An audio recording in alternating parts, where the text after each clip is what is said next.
जिस तरह की भी कानूनी सलाह, जिस तरह भी कानूनी मदद आपको चाहिए, हम बिना किसी पैसे के आपको वो प्रोवाइड कराएंगे, ये मेरा वादा है।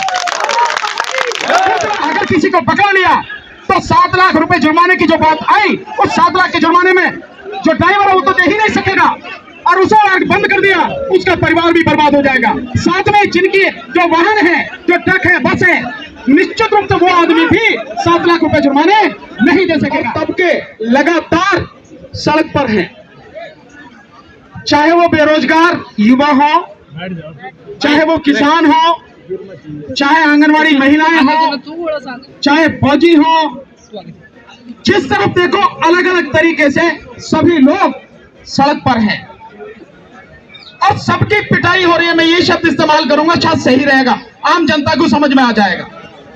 सबकी पिटाई हो रही तबीयत से। ये जितने भी लोग हैं इनको नहीं समझ में आता, ये आप लोगों को समझ में नहीं आता। भाई मेरे अलग अलग लड़ने की बजाय सारे इकट्ठे होकर लड़ो। ये सरकार हर किसी की गर्दन काट रही है, ये सरकार हर किसी को तबाह करने पर तुली हुई है और इसीलिए लगातार इस तरह के कानून ला रही है। कानून लाने का तरीका जो होता है वो तरीका यह है सरकारों का कि जिस क्षेत्र में आप कानून लेके आ रहे हैं, जिस बात के लिए आप कानून लेकर आ रहे हैं, उस विषय पर बाकायदा जो उसके एक्सपर्ट हैं, कानूनी सलाहकार हैं, कानूनी जानकार हैं और उस संस्था से जुड़े हुए लोग हैं, आप उनसे बैठक करके सारी स्थिति को समझो और उसके बाद आप कानून लाओ। लेकिन आपसे कोई पूछताछ तो नहीं की सरकार ने? जोर से क्यों नहीं बोलते, बताते क्यों नहीं की?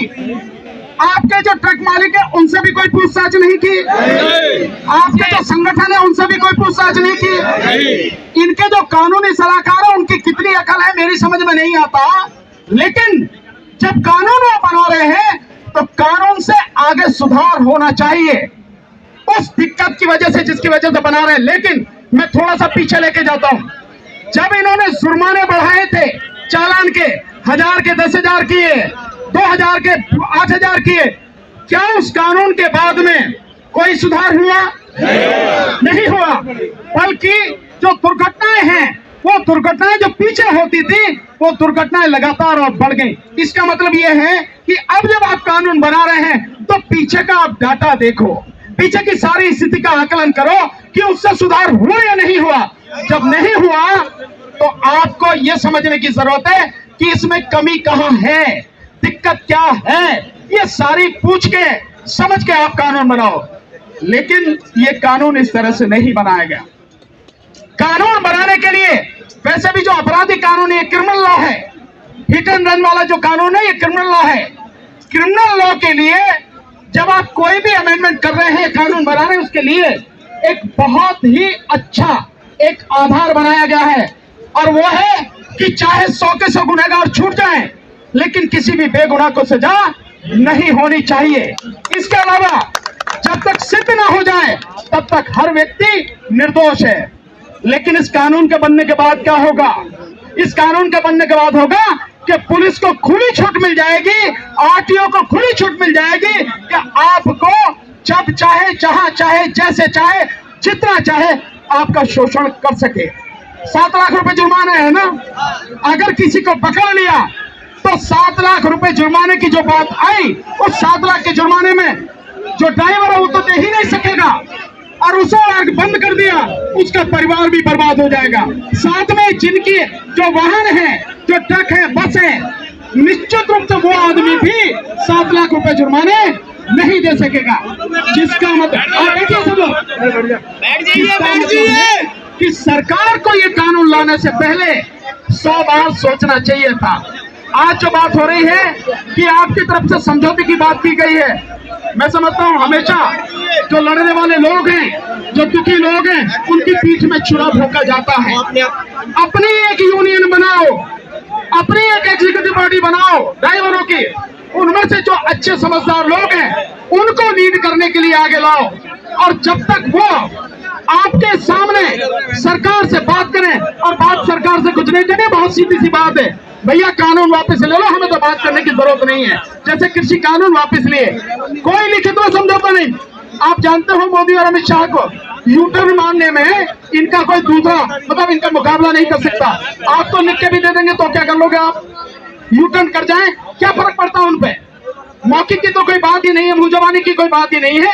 लिखित में भी आपको दे दें तो भी एक पल में बदलने में इन्हें जरा सा फर्क नहीं पड़ता। आपको ध्यान नहीं है तो ध्यान करो। आप जब सीए एनआरसी का आंदोलन चल रहा था, सीए एनआरसी के आंदोलन में इन्होंने कहा कि हम पूरे देश में जेलें बनाएंगे, डिटेंशन कैंप बनाएंगे। और जब ये बात बड़ी, आंदोलन बढ़ा, तो मोदी जी ने रामलीला मैदान में क्या कहा? न सीए एनआरसी की तो बात ही नहीं हुई, डिटेंशन कैंप की तो बात ही नहीं हुई। ये ऐसे पलट जाते हैं। सो मेरा आपसे निवेदन है, हम आपके साथ, हमारी टीम आपके साथ, जिस तरह की भी कानूनी सलाह, जिस तरह भी कानूनी मदद आपको चाहिए, हम बिना किसी पैसे के आपको वो प्रोवाइड कराएंगे। ये मेरा वादा है। दूसरा आपसे निवेदन है, धोखे में मत आ जाना, झांसे में मत आ जाना। सरकार के दलालों की कमी नहीं है। आप ही के बीच से लोग मिल जाएंगे जो चंद पैसों में बिक जाएंगे और आपका सौदा कर देंगे। ध्यान रखना इस बात को, मैं बार बार कह रहा हूं। इसलिए साथियों, अपने बीच से अच्छे लोगों को चुन के अपनी टीम बनाओ और तब जाके बात करना। और बात तो मैंने सीधे ही कहा, कोई बात ही नहीं, तुम कानून वापस लो, खेल खत्म, पैसा हाजिर। क्या जरूरत है हमें बात करने की? क्या जरूरत है? साथियों, अभी इसी मंच से आप घोषणा कीजिए, मैं नहीं कर सकता क्योंकि आप ही कर सकते हैं उसको, आप ही को अधिकार है कि जब तक सरकार बिना किसी शर्त के ये कानून वापस नहीं लेगी तब तक आपकी हड़ताल जारी रहेगी। इसी तरह से और एक छोटा सा और निवेदन कर दे रहा हूं, हम सबकी, सभी देशवासियों की समस्याओं का जो सबसे बड़ा कारण है यह है मोदी सरकार। और मैं बहुत स्पष्ट कह रहा हूं, जब तक इस सरकार को उखाड़ के नहीं फेंकोगे, इस देश के लोगों की समस्या का समाधान नहीं होगा। इसलिए और ये सरकार जीत के आ रही है केवल ईवीएम से, ईवीएम से। और हम यही जंतर मंतर पर 2 दिन बाद 6 जनवरी को ईवीएम के खिलाफ आंदोलन कर रहे हैं। पूरे देश से लोग आ रहे हैं। मैं आपसे भी निवेदन करता हूं, आप भी आइए। हालांकि आपके पक्ष में मैंने रात ही प्रेस कॉन्फ्रेंस करके आपका समर्थन दे दिया था। आपकी हड़ताल को मेरा समर्थन है। जो कानूनी सलाह आपको चाहिए, कानूनी मदद चाहिए, वो आपको हमेशा उपलब्ध रहेगी। रात ही मैंने ये सारी बात कह दी थी और लाखों लोग उसको देख भी चुके हैं मीडिया